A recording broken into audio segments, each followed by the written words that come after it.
Subscribe कीजिए सर्व संध्या दरबार के ऑफिशियल यूट्यूब चैनल को। मालिक जी के सत्संग की वीडियो सबसे पहले अपने मोबाइल आईपैड पर देखने के लिए सब्सक्राइब बटन दबाते समय बेल आइकन प्रेस करें और साथ में ऑल नोटिफिकेशन को भी ऑन करें। जय माता दी।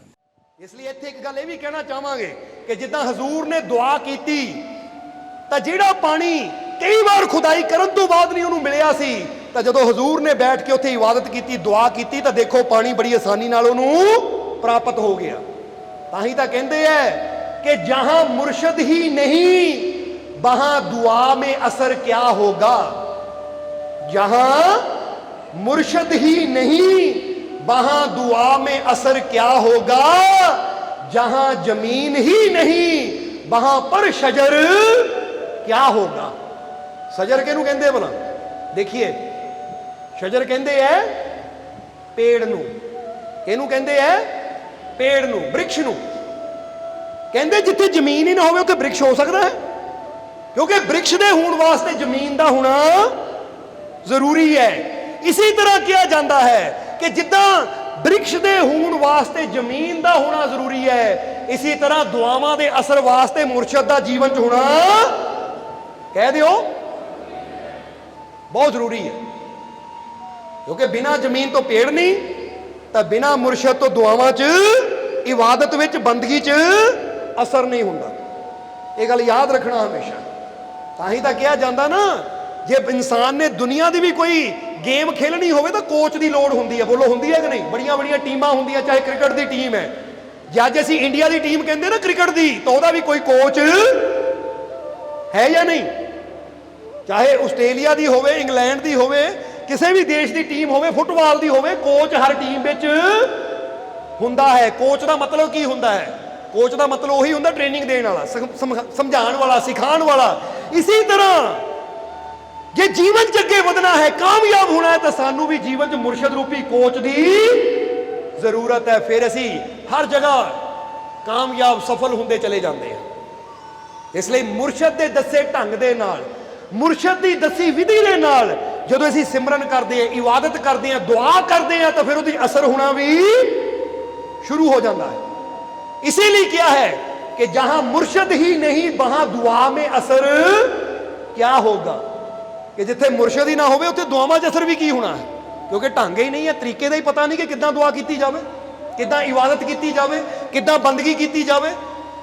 इसलिए जहां मुर्शद ही नहीं वहां दुआ में असर क्या होगा। जहां जमीन ही नहीं वहां पर शजर क्या होगा। कि जिद्दां जिथे जमीन ही ना होवे उत्थे वृक्ष नहीं हो सकता। फिर कहांगे कि वृक्ष के वास्ते जमीन का होना जरूरी है, तो जीवन च कामयाब सफल होने वास्ते, दुआ च असर वास्ते, इबादत विच असर वास्ते किहदा होना जरूरी है? जवाब दे दिओ, किहदा होना जरूरी है? मुर्शद दा होना जीवन च जरूरी है। फिर इंसान दी दुआवां च भी असर हुंदा है, तो फिर इंसान दी इबादत विच, बंदगी विच भी असर हुंदा है। इसलिए बड़े कर्मां वाले वो जीव हुंदे हैं, बड़े कर्मां वाले वो जीव हुंदे हैं जिन्हां नूं कामिल मुर्शद दी सोबत नसीब हुंदी है, जिन्हां नूं कामिल मुर्शद की सोबत विच बैठण दा मौका मिलता है, या जिन्हां नूं कामिल मुर्शद दे नाल जुड़ के और रब दी बंदगी करन दा मौका मिलता है। फिर जिंदगी च उन्हां नूं कमी भी कोई नहीं रहिंदी।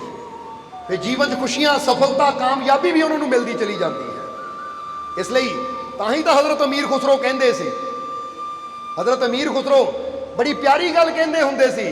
हज़रत अमीर खुसरो कहंदे कि मुर्शद के पास बैठकर रूह सुकून पाती है, पता नहीं फिर क्यों दुनिया मुर्शद को छोड़कर काशी और काबे को जाती है। जरा गौर करना, अमीर खुसरो की कहंदे हुंदे सी? कहंदे जदों मैं अपने मुर्शद दे कोल बहिंदा है ना, तो मुर्शद नूं देख के मेरी रूह नूं वो सुकून मिलता है कि मेरियां सारियां भुखां पूरियां हो जांदियां है। मैनू समझ नहीं आती कि लोग मुर्शद नूं छड्ड के कोई काशी तुरिया, कोई काबे तुरिया है, मक्के तुरिया है, क्यों? जरा गौर करना। कहंदे एक बार हुण हज़रत अमीर खुसरो की घटना याद आ गई सानू, फिर इहदे नाल अज दे सत्संग की समाप्ति करांगे। हज़रत अमीर खुसरो एक दिन ना अपने मुर्शद निज़ामुद्दीन औलिया की सोबत में बैठे हुए थे, जिद्दां अज तुसीं इस सत्संग च बैठे। तो हज़रत अमीर खुसरो ਸਮਝਾ ਰਹੇ ਸੀ ਕੁਛ ਆਪਣੇ ਪਿਆਰਿਆਂ ਨੂੰ, ਖੁਤਬਾ ਚੱਲ ਰਿਹਾ ਸੀ, ਸਤਸੰਗ ਚੱਲ ਰਿਹਾ ਸੀ ਕਿ ਹਜ਼ਰਤ ਅਮੀਰ ਖੁਸਰੋ ਵੀ ਬੈਠੇ ਹੋਏ ਹੈ ਕਿ ਪਿੱਛੇ ਉਹ ਨਾ ਹਜ਼ਰਤ ਅਮੀਰ ਖੁਸਰੋ ਦਾ ਇੱਕ ਨੌਕਰ ਸੀ, ਗੁਲਾਮ ਸੀ, ਉਹ ਦੌੜਾ ਦੌੜਾ ਆਇਆ ਅਮੀਰ ਖੁਸਰੋ ਦੇ ਘਰੋਂ। ਜਦੋਂ ਦੌੜਾ ਦੌੜਾ ਆਇਆ ਤਾਂ ਜਿੱਥੇ ਅਮੀਰ ਖੁਸਰੋ ਬੈਠੇ ਸੀ ਉਹਨਾਂ ਦੇ ਕੋਲ ਆ ਕੇ ਕੰਨ 'ਚ ਕੁਛ ਬੋਲਿਆ। ਕੀ ਬੋਲਿਆ? ਕਹਿੰਦਾ ਹਜ਼ਰਤ ਜਲਦੀ ਚਲੋ ਘਰ ਨਾ ਇੱਕ ਤਾਜ਼ਰ ਆਇਆ, ਇੱਕ ਸੁਦਾਗਰ ਆਇਆ ਮੁਲਕ ਸ਼ਾਮ ਤੋਂ। ਅਮੀਰ ਖੁਸਰੋ ਦਿੱਲੀ 'ਚ ਹੈ ਤਾਂ ਤਾਜ਼ਰ ਸੁਦਾਗਰ ਕਿੱਥੋਂ ਆਇਆ ਹੈ, ਵਪਾਰੀ ਕਿੱਥੋਂ ਆਇਆ? ਸ਼ਾਮ ਦੇਸ਼ ਤੋਂ। ਕਹਿੰਦੇ ਮੁਲਕ ਸ਼ਾਮ ਤੋਂ ਇੱਕ ਤਾਜ਼ਰ ਆਇਆ ਹੈ, ਉਹਦੇ ਕੋਲ ਸਮਾਂ ਬੜਾ ਥੋੜਾ ਹੈ, ਉਹ ਤੁਹਾਡੇ ਨਾਲ ਮੁਲਾਕਾਤ ਕਰਨੀ ਚਾਹੁੰਦਾ, ਕੋਈ ਸੌਦੇ ਦਾ ਲੈਣ ਦੇਣ ਕਰਨਾ ਚਾਹੁੰਦਾ, ਉਹਦੇ 'ਚ ਤੁਹਾਨੂੰ ਹਜ਼ਾਰਾਂ ਲੱਖਾਂ ਦਾ ਫਾਇਦਾ ਹੋਏਗਾ। ਕਿੰਨਾ ਫਾਇਦਾ ਹੋਏਗਾ? ਹਜ਼ਾਰਾਂ ਲੱਖਾਂ ਦਾ ਫਾਇਦਾ ਹੋਏਗਾ, ਜਲਦੀ ਚਲੋ ਕਿਉਂਕਿ ਉਹ ਕੋਲ ਸਮਾਂ ਥੋੜਾ ਹੈ। ਹੁਣ ਜ਼ਰਾ ਸੱਚ ਦੱਸਿਓ, ਜੇ ਤੁਸੀਂ ਸਤਸੰਗ 'ਚ ਬੈਠੇ ਹੋਵੋ, ਕੋਈ ਆ ਕੇ ਕਹਿ ਦੇਵੇ ਉਹ ਚੱਲ ਭਾਈ ਫਲਾਨਾ ਜਗ੍ਹਾ ਨਾ ਇੱਕ ਸੌਦਾ ਹੋਣ ਵਾਲਾ ਹੈ, ਉਹ 'ਚ ਤੈਨੂੰ ਲੱਖਾਂ ਦਾ ਫਾਇਦਾ ਹੋਣਾ ਹੈ, ਤਾਂ ਤੁਸੀਂ ਬੈਠੇ ਰਹਿਣਾ ਜਾਂ ਫਟਾਫਟ ਦੌੜ ਜਾਣਾ ਕਿ ਲੱਖਾਂ ਬਚਾਵਾਂ? ਕਿਉਂ ਕਈ ਵਾਰ ਤਾਂ ਬੰਦਾ ਦੇਖਿਆ ਜੇ ਦੁਕਾਨ ਬੰਦ ਕਰਕੇ ਸਤਸੰਗ ਚਲਾ ਗਿਆ ਤਾਂ ਮੈਨੂੰ 1000 2000 ਦਾ 10000 ਦਾ ਘਾਟਾ ਪੈ ਜਾਣਾ ਹੈ, ਕਿਉਂਕਿ ਦੁਕਾਨ ਬੰਦ ਕੀਤੀ ਤਾਂ ਗਾਹਕ ਮੁੜ ਜਾਣਗੇ। ਬੰਦਾ ਹਮੇਸ਼ਾ ਦੁਨਿਆਵੀ ਘਾਟਿਆਂ ਦੀ ਫਿਕਰ ਹੀ ਕਰਦਾ ਰਹਿੰਦਾ ਹੈ। ਪਰ ਅਮੀਰ ਖੁਸਰੋ ਵਰਗੇ ਆਸ਼ਿਕ ਦੇਖੋ ਕੀ ਕਹਿੰਦੇ ਕਿ ਜਿਸ ਲਈ ਉਹਨਾਂ ਕੰਨ 'ਚ ਕਿਹਾ ਕਿ ਮੁਲਕੇ ਸ਼ਾਮ ਤੋਂ ਇੱਕ ਸੁਦਾਗਰ ਆਇਆ ਹੈ, ਜਲਦੀ ਚਲੋ, ਲੱਖਾਂ ਦਾ ਫਾਇਦਾ ਹੋਏਗਾ, ਉਹ ਕੋ ਸਮਾਂ ਘੱਟ ਹੈ। ਅਮੀਰ ਖੁਸਰੋ ਨੇ ਉਹਦੀ ਤਰਫ ਦੇਖਿਆ, ਉਹ ਕਹਿੰਦੇ ਤੈਨੂੰ ਲੱਖਾਂ ਦੀ ਪਈ ਹੈ, ਸਮਝਦੇ ਹੋ ਕਿ ਨਹੀਂ? ਉਹ ਜਿਹੜਾ ਸੌਦਾ ਮੈਂ ਇੱਥੇ ਕਮਾ ਰਿਹਾ ਨਾ ਉਹ ਅਰਬਾਂ ਖਰਬਾਂ ਤੋਂ ਵੀ ਕੀਮਤੀ ਹੈ। ਤੂੰ ਪੈਸੇ ਦੀ ਗੱਲ ਕਰ ਰਿਹਾ ਹੈ, ਉਹ ਮੈਂ ਆਪਣੇ ਮੁਰਸ਼ਦ ਦੀਆਂ ਰਹਿਮਤਾਂ ਜੋੜ ਰਿਹਾ ਹਾਂ, ਰਹਿਮਤਾਂ ਕਮਾ ਰਿਹਾ ਹਾਂ। ਔਰ ਮੈਂ ਮੂਰਖ ਨਹੀਂ ਹਾਂ ਕਿ ਇਹ ਰਹਿਮਤਾਂ ਨੂੰ ਛੱਡ ਕੇ ਦੁਨੀਆ ਦੇ ਉਸ ਧਨ ਨੂੰ ਕਮਾਵਾਂ ਜਿਹਨਾਂ ਦੁਨੀਆ 'ਚ ਹੀ ਰਹਿ ਜਾਣਾ ਹੈ। ਕਿਉਂਕਿ ਜਦੋਂ ਮੌਤ ਆਣੀ ਹੈ ਨਾ ਤਾਂ ਉੱਥੇ ਉਹ ਸੁਦਾਗਰ ਦਾ ਧਨ ਨਹੀਂ ਮੇਰੇ ਨਾਲ ਜਾਣਾ, ਉੱਥੇ ਆਹ ਧਨ ਮੇਰੇ ਨਾਲ ਜਾਣਾ ਜੋ ਇਸ ਲਈ ਮੁਰਸ਼ਦ ਦੀ ਸੋਚ 'ਚ ਬਹਿ ਕੇ ਮੈਂ ਜੋੜ ਰਿਹਾ ਹਾਂ। ਇਸ ਲਈ ਉਹ ਧਨ ਤਾਂ ਵਪਾਰ ਕਰਕੇ ਮਹੀਨੇ 'ਚ ਕਈ ਦਿਨ ਕਮਾਉਂਦਾ ਹਾਂ, ਪਰ ਆਹ ਮੁਰਸ਼ਦ ਦੀਆਂ ਰਹਿਮਤਾਂ ਦਾ ਧਨ ਤਾਂ ਕਦੀ ਕਦੀ ਜੋੜਨ ਦਾ ਮੌਕਾ ਮਿਲਦਾ ਹੈ। ਸਮਝਦੇ ਹੋ ਕਿ ਨਹੀਂ? ਆਹ ਜਿਹੜਾ ਧਨ ਤੁਸੀਂ ਜੋੜ ਰਹੇ ਹੋ ਨਾ, ਇਹ ਧਨ ਨਹੀਂ ਤੁਹਾਨੂੰ ਕਾਮਯਾਬੀ ਦੇ ਦਰਵਾਜ਼ਿਆਂ ਤੱਕ ਲੈ ਕੇ ਜਾਣਾ ਹੈ। ਯਾਨੀ ਕਾਮਯਾਬੀ ਦੇ ਦਰਵਾਜ਼ੇ ਤੁਹਾਡੇ ਵਾਸਤੇ ਖੁੱਲਣੇ ਹੈ, ਖੁਸ਼ੀਆਂ ਦੇ ਦਰਵਾਜ਼ੇ ਤੁਹਾਡੇ ਵਾਸਤੇ ਖੁੱਲਣੇ ਹੈ, ਕਿਉਂਕਿ ਰੱਬ ਦੀਆਂ ਰਹਿਮਤਾਂ ਨੂੰ ਪ੍ਰਾਪਤ ਕਰਨ ਵਾਸਤੇ ਨਾ ਦੁਨਿਆਵੀ ਧਨ ਨਹੀਂ, ਆ ਨੇਕੀਆਂ ਦੇ ਧਨ ਦੀ ਜ਼ਰੂਰਤ ਹੁੰਦੀ ਹੈ, ਜੋ ਫਕੀਰਾਂ ਦੀ ਸੋਭਤ 'ਚ ਬਹਿ ਕੇ ਹੀ ਦੱਸ ਦਿਓ ਕਮਾਇਆ ਜਾਂਦਾ ਹੈ।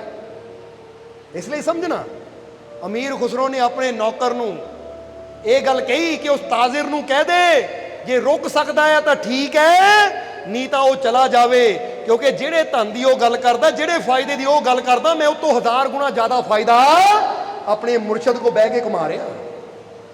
ਇਸ ਲਈ ਇਹ ਫਾਇਦੇ ਨੂੰ ਛੱਡ ਕੇ ਉਹ ਫਾਇਦਾ ਦੇਖਾਂ, ਮੈਂ ਮੂਰਖ ਨਹੀਂ ਹਾਂ, ਨਾ ਸਮਝ ਨਹੀਂ ਹਾਂ। ਹੁਣ ਜਿਹਨਾਂ ਨੂੰ ਮੁਰਸ਼ਦ ਦੇ ਦਰਸ਼ਨਾਂ ਦੀ ਕੀਮਤ ਦਾ ਪਤਾ ਹੁੰਦਾ ਨਾ, ਤਾਂ ਹੀ ਤਾਂ ਗੁਰਬਾਣੀ 'ਚ ਵੀ ਆਇਆ ਹੈ ਕਿ ਦਰਸ਼ਨ ਦੇਖ ਜੀਮਾ ਗੁਰੂ ਤੇਰਾ, ਪੂਰਨ ਕਰਮ ਹੋਵੇ ਪ੍ਰਭੂ ਮੇਰਾ, ਕਿ ਇਹਦੇ ਨਾਲ ਹੀ ਤਾਂ ਕਰਮ ਪੂਰੇ ਹੁੰਦੇ ਹੈ। ਅਲਾਉਦੀਨ ਖਿਲਜੀ ਦਾ ਨਾਮ ਸੁਣਿਆ ਕਿ ਨਹੀਂ? ਉਸ ਵੇਲੇ ਦਿੱਲੀ ਦਾ ਬਾਦਸ਼ਾਹ ਸੀ ਉਹ, ਜਦੋਂ ਨਿਜ਼ਾਮੁਦੀਨ ਔਲੀਆ ਵਜੂਦੀ ਤੌਰ ਤੇ ਦਿੱਲੀ ਦੇ ਵਿੱਚ ਰਹਿੰਦੇ ਸੀ। ਕਹਿੰਦੇ ਬਾਦਸ਼ਾਹ ਬੜਾ ਜ਼ਾਲਿਮ ਜਿਹਾ ਸੀ, ਉਹ ਫਕੀਰਾਂ ਦਾ ਅਦਬ ਅਦਾਬ ਨਹੀਂ ਆਉਂਦਾ ਸੀ, ਪਰ ਕਈ ਵਾਰ ਉਹਨੇ ਨਿਜ਼ਾਮੁਦੀਨ ਔਲੀਆ ਨੂੰ ਆਪਣੇ ਦਰਬਾਰ ਤੇ ਆਉਣ ਵਾਸਤੇ ਬੁਲਾਇਆ ਤਾਂ ਨਿਜ਼ਾਮੁਦੀਨ ਔਲੀਆ ਨਾ ਉਹਨੂੰ ਆਪਣੇ ਦਰਬਾਰ ਤੇ ਆਉਣ ਦਿੰਦੇ ਸੀ ਤਾਂ ਨਾ ਉਹਦੇ ਦਰ ਤੇ ਜਾਂਦੇ ਸੀ। ਤੇ ਇੱਕ ਦਿਨ ਕਿਸੇ ਨੇ ਪੁੱਛਿਆ ਕਿ ਹਜ਼ੂਰ, ਨਾ ਤੁਸੀਂ ਬਾਦਸ਼ਾਹ ਦੇ ਦਰ ਤੇ ਜਾਂਦੇ ਹੋ, ਨਾ ਉਹਨੂੰ ਆਪਣੇ ਦਰ ਤੇ ਆਉਣ ਦਿੰਦੇ ਹੋ, ਕਾਰਨ ਕੀ ਹੈ? ਉਹ ਕਹਿੰਦੇ ਮੈਂ ਬਾਦਸ਼ਾਹ ਦੇ ਦਰ ਤੇ ਜਾਵਾਂ, ਸਮਝਦੇ ਹੋ ਕਿ ਨਹੀਂ? ਮੈਂ ਬਾਦਸ਼ਾਹ ਦੇ ਦਰ ਤੇ ਜਾਵਾਂ ਤਾਂ ਮੈਂ ਇਸ ਲਈ ਨਹੀਂ ਜਾਂਦਾ ਕਿਉਂਕਿ ਮੈਨੂੰ ਉਹਦੇ ਦਰ ਦੇ ਅਦਾਬ ਨਹੀਂ ਆਉਂਦੇ, ਕਿਉਂਕਿ ਮੈਂ ਤਾਂ ਇੱਕੋ ਹੀ ਬਾਦਸ਼ਾਹ ਨੂੰ ਜਾਣਦਾ, ਤਾਂ ਉਹਨੂੰ ਆਪਣੇ ਦਰ ਤੇ ਆਣ ਦੇਵਾਂ, ਇਹ ਮੈਂ ਇਸ ਲਈ ਨਹੀਂ ਕਰਦਾ ਕਿਉਂਕਿ ਉਹਨੂੰ ਫਕੀਰਾਂ ਦੇ ਅਦਾਬ ਨਹੀਂ ਆਉਂਦੇ, ਕਿ ਫਕੀਰਾਂ ਦੇ ਦਰ ਤੇ ਕਿੱਦਾਂ ਜਾਇਆ ਜਾਂਦਾ ਹੈ। ਕਿਉਂਕਿ ਫਕੀਰਾਂ ਦੇ ਦਰ ਤੇ ਜਾਣ ਦੇ ਵੀ ਅਦਾਬ ਹੁੰਦੇ, ਅਦਾਬ ਦਾ ਮਤਲਬ ਕਿ ਇੱਜ਼ਤ ਹੁੰਦੀ, ਸਤਿਕਾਰ ਹੁੰਦਾ ਹੈ, ਔਰ ਉਹ ਬਾਦਸ਼ਾਹ ਇਸ ਲਾਇਕ ਨਹੀਂ ਹੈ ਕਿ ਫਕੀਰਾਂ ਦਾ ਅਦਾਬ ਉਹਦੇ ਅੰਦਰ ਹੋਵੇ, ਇਸ ਲਈ ਉਹਨੂੰ ਆਪਣੇ ਦਰ ਤੇ ਨਹੀਂ ਆਣ ਦਿੰਦਾ। ਤਾਂ ਆਪ ਮੈਂ ਉਹਦੇ ਦਰ ਤੇ ਨਹੀਂ ਜਾਂਦਾ ਕਿਉਂਕਿ ਮੈਂ ਇੱਕੋ ਹੀ ਬਾਦਸ਼ਾਹ ਨੂੰ ਜਾਣਦਾ ਹਾਂ, ਉਹਦੇ ਅਦਾਬ ਮੈਨੂੰ ਪਤਾ, ਇਹਦੇ ਅਦਾਬ ਦਾ ਮੈਨੂੰ ਪਤਾ ਨਹੀਂ ਹੈ, ਪਰ ਉਹਨੂੰ ਆਪਣੇ ਦਰ ਤੇ ਇਸ ਲਈ ਨਹੀਂ ਆਣ ਦਿੰਦਾ ਕਿ ਉਹਨੂੰ ਫਕੀਰਾਂ ਦੇ ਦਰ ਦੇ ਅਦਾਬ ਨਹੀਂ ਪਤਾ ਕਿ ਫਕੀਰਾਂ ਦੇ ਦਰ ਤੇ ਆਣ ਦੇ ਨਿਯਮ ਕੀ ਹੁੰਦੇ ਆ। ਤੁਹਾਨੂੰ ਤਾਂ ਪਤਾ ਹੈ ਨਾ ਫਕੀਰਾਂ ਦੇ ਦਰ ਤੇ ਆਣ ਦੇ ਨਿਯਮ। ਅੱਛਾ, ਕਿਹੜਾ ਕਿਹੜਾ ਨਿਯਮ ਹੁੰਦਾ ਹੈ ਭਲਾ? ਜਲਦੀ ਜਲਦੀ ਗੱਲ ਖਤਮ ਕਰੀਏ। ਜਦੋਂ ਵੀ ਫਕੀਰਾਂ ਦੇ ਦਰ ਤੇ ਆਈਏ ਤਾਂ ਨਿਮਰਤਾ ਦੇ ਨਾਲ ਆਈਏ, ਕਿੱਦਾਂ ਆਈਏ? ਨਿਮਰਤਾ ਦੇ ਨਾਲ। ਆ ਜਿੱਥੇ ਕਿ ਜੁੱਤੀ ਲਾਉਂਦੇ ਹੋ ਨਾ, ਉੱਥੇ ਕੀ ਹੰਕਾਰ ਵੀ ਲਾ ਕੇ ਆਇਆ ਕਰੋ। ਜਿੱਥੇ ਕਿ ਜੁੱਤੀ ਲਾਉਂਦੇ ਹੋ, ਮਨ ਵੀ ਉੱਥੇ ਕਿ ਛੱਡ ਕੇ ਆ ਜਾਇਆ ਕਰੋ। ਤੁਸੀਂ ਕੌਣ ਹੋ, ਤੁਹਾਡੀ ਡਿਗਰੀ ਕੀ ਹੈ, ਤੁਹਾਡੀ ਪੋਸਟ ਕੀ ਹੈ, ਤੁਹਾਡੀ ਕੁਰਸੀ ਕਿਹੜੀ ਹੈ। ਜਿੱਦਾਂ ਜੁੱਤੀ ਲਾਈ, ਇਹ ਵੀ ਉੱਥੇ ਰੱਖ ਕੇ ਆਵੇ। ਜੇ ਆ ਕੇ ਬੰਦਾ ਲੈ ਕੇ ਆਵੇ ਨਾ, ਜਿੱਦਾਂ ਦੱਸਿਆ, ਇਹ ਡਿਗਰੀਆਂ, ਇਹ ਪੋਸਟਾਂ, ਇਹ ਜੀਂਦੇ ਜੀ ਹੈ, ਰੱਬ ਦੇ ਘਰ ਨਾਲ ਨਹੀਂ ਜਾਣੀਆਂ। ਜਾਣੀਆਂ ਨਾਲ? ਜਵਾਬ ਦਿਓ, ਸੱਚ ਸੱਚ ਦੱਸਿਓ ਕਿ ਤੁਸੀਂ ਫਰਜ਼ ਕਰੋ MBBS ਕੀਤੀ ਹੋਈ ਹੈ, ਬਹੁਤ ਵੱਡੇ ਡਾਕਟਰ ਹੋ ਤੁਸੀਂ, ਜਾਂ MBA ਕੀਤੀ ਹੋਈ ਹੈ, ਜਾਂ ਬਹੁਤ ਵੱਡੀ ਤੁਸੀਂ ਡਿਗਰੀ ਲਈ ਹੋਈ ਹੈ, ਜੋ ਵੀ ਤੁਹਾਡੀ ਨਜ਼ਰਾਂ 'ਚ ਬੜੀ ਹੋਵੇ। ਹੁਣ ਜਦੋਂ ਰੱਬ ਦੇ ਘਰ ਬੰਦੇ ਨੇ ਜਾਣਾ ਹੈ, ਮਰਨਾ ਹੈ, ਤਾਂ ਫਿਰ ਬੰਦੇ ਨੇ ਉੱਥੇ ਨਾਲ ਲੈ ਜਾਣੀ ਡਿਗਰੀ, ਇਹ ਪੋਸਟ ਨਾਲ ਲੈ ਜਾਣੀ ਹੈ, ਇਹ ਕੁਰਸੀ ਨਾਲ ਲੈ ਜਾਣੀ ਹੈ, ਰਹਿ ਜਾਣੀ ਨਾ ਇੱਥੇ ਹੀ।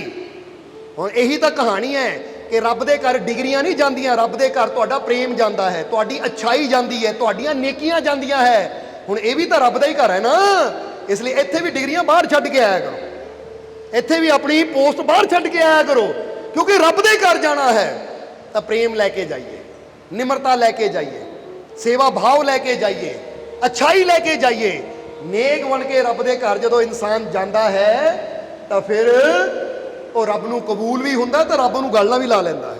ਔਰ ਜਿਹਨੂੰ ਉਹ ਗੱਲ ਨਾਲ ਲਾ ਲਾਵੇ, ਉਹਨੂੰ ਜੀਵਨ 'ਚ ਕਮੀ ਕੋਈ ਕਹਿ ਦਿਓ ਰਹਿੰਦੀ ਨਹੀਂ। ਇਸ ਲਈ ਤੁਹਾਨੂੰ ਵੀ ਜੀਵਨ 'ਚ ਕੋਈ ਕਮੀਆਂ ਨਹੀਂ ਰਹਿਣਗੀਆਂ, ਪਰ ਤੁਸੀਂ ਵੀ ਆਪਣੇ ਅੰਦਰ ਨਿਮਰਤਾ, ਆਪਣੇ ਅੰਦਰ ਪ੍ਰੇਮ ਪੈਦਾ ਕਰੋ। ਔਰ ਜਿੱਦਾਂ ਦੱਸਿਆ, ਯੂ ਆਰ ਦਾ ਪਲੈਸੀਬੋ। ਤੁਸੀਂ ਆਪਣਾ ਹਰ ਦੁੱਖ, ਹਰ ਤਕਲੀਫ ਦੂਰ ਕਰ ਸਕਦੇ ਹੋ, ਅਗਰ ਆਪਣੇ ਮਾਲਿਕ ਤੇ ਕੀ ਹੋਵੇ? ਵਿਸ਼ਵਾਸ ਹੋਵੇ।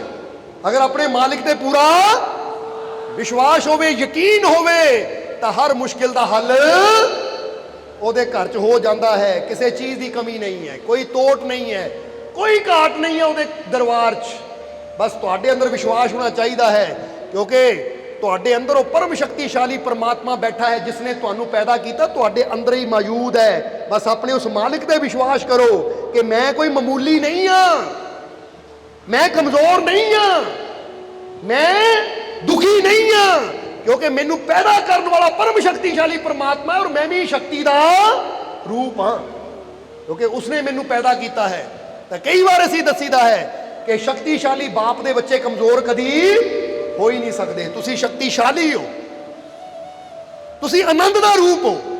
ਇਸ ਲਈ ਜ਼ਰਾ ਇੱਕ ਗੱਲ ਕਹਿਣੀ, ਬੋਲੋ, ਕਹੋਗੇ ਕਿ ਨਹੀਂ, ਕਿ ਉਹ ਮੇਰਾ ਪਿਤਾ, ਉਹ ਮੇਰਾ ਮਾਲਿਕ, ਉਹ ਆਨੰਦ ਦਾ ਰੂਪ ਹੈ। ਹੁਣ ਤੁਸੀਂ ਵੀ ਕਹੋ, ਮੈਂ ਆਨੰਦ ਹੂੰ। ਲੰਬਾ ਸਾਹ ਲੈ ਕੇ, ਅੱਖਾਂ ਬੰਦ ਕਰਕੇ ਸਾਹ ਬਾਹਰ ਨੂੰ ਛੱਡਦਿਆਂ ਹੋਇਆ ਦਿਲੋਂ ਕਹਿਣਾ ਹੈ, ਮੈਂ ਆਨੰਦ ਹੂੰ। ਆਨੰਦ ਯਾਨੀ ਕੋਈ ਨਾਮ ਆਨੰਦ ਨਹੀਂ, ਉਹ ਫੀਲਿੰਗ आनंद। मैं शांत हूं क्योंकि मेरा पिता शांत है। मैं आनंद रूप हूं क्योंकि मेरा पिता जिसने मैनू पैदा किया वो आनंद का रूप है। मैं शक्तिशाली हूं क्योंकि मेरा पिता जिसने मैनू पैदा किया वो शक्तिशाली है। जिस नूर तो तुसी पैदा होए हो नूर कमजोर नहीं है। जिस नूर तो शक्ति तो तुसी पैदा होए हो शक्ति कमजोर नहीं है। जिस शक्ति तो तुसी पैदा होए हो ਉਹਦੇ ਵਾਸਤੇ कुछ भी असंभव नहीं है। ਤਾਂ ਜੇ ਤੁਸੀਂ ਉਸੇ ਸ਼ਕਤੀ ਤੋਂ ਪੈਦਾ ਹੋਏ ਹੋ ਤਾਂ ਤੁਹਾਡੇ ਵਾਸਤੇ ਵੀ ਕੁਝ ਅਸੰਭਵ ਨਹੀਂ ਹੈ। ਤੁਹਾਡੇ ਵਾਸਤੇ ਵੀ ਕੁਝ ਅਸੰਭਵ ਨਹੀਂ ਹੈ। ਅਸੰਭਵ ਵੀ ਸੰਭਵ ਹੋ ਸਕਦਾ ਅਗਰ ਤੁਹਾਨੂੰ ਆਪਣੇ ਆਪ ਤੇ ਤਾਂ ਆਪਣੇ ਰੱਬ ਤੇ ਯਕੀਨ ਹੋਵੇ। तो कह दियो मैनू अपने मालिक दे पूरा। सब्सक्राइब कीजिए सर्व संध्या दरबार कांटिया शरीफ चैनल को और बेल आइकन दबाइए मालिक जी के लेटेस्ट सत्संग की वीडियो को सबसे पहले देखने के लिए।